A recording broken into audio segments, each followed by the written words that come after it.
નમસ્કાર ખેડૂત મિત્રો, મારું નામ ગોપાલભાઈ પોપટભાઈ મોલિયા, મારું ગામ મોડપર, તાલુકો જિલ્લો જામનગર. ને હું છેલ્લા 4 વર્ષથી તો નિજીવીડીનો કપાસ તો વાવું જ છું, રાજા વેરાયટી અને સીરી વેરાયટી.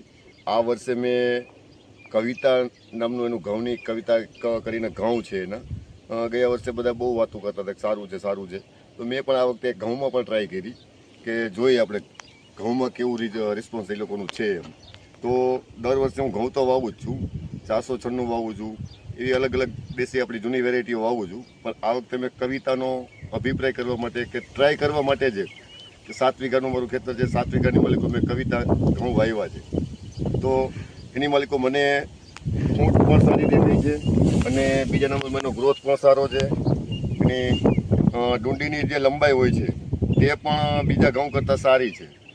મેક્સિમમ 65 થી 70 દાણા આસપાસની એની ડુંડી છે, એની એટલી લંબાઈ છે.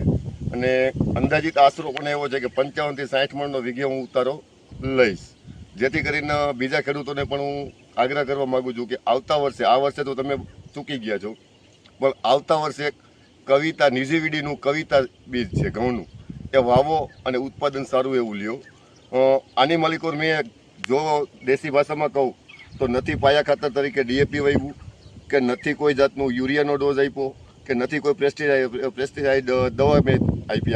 આ ઘઉંની માલિકો તમે ઘઉં પર જોઈ શકો છો, કોઈ જાતની ખાતર દવા આપ્યું જ નથી. ઓનલી વન કે દેશી ખાતરનો હું યુઝ કરું છું, દેશી ખાતર જ મેં વાપર્યું છે. એ પણ કપાસ વખતે વાપરેલું હતું. અત્યારે મેં કોઈ જાતનું ખાતર વાપર્યું નથી, છતાં પણ મારા ઘઉંનો આટલો ગ્રોથ છે. તો હું આ ઘઉં જોઈને ખુશ છું. જય ભારત,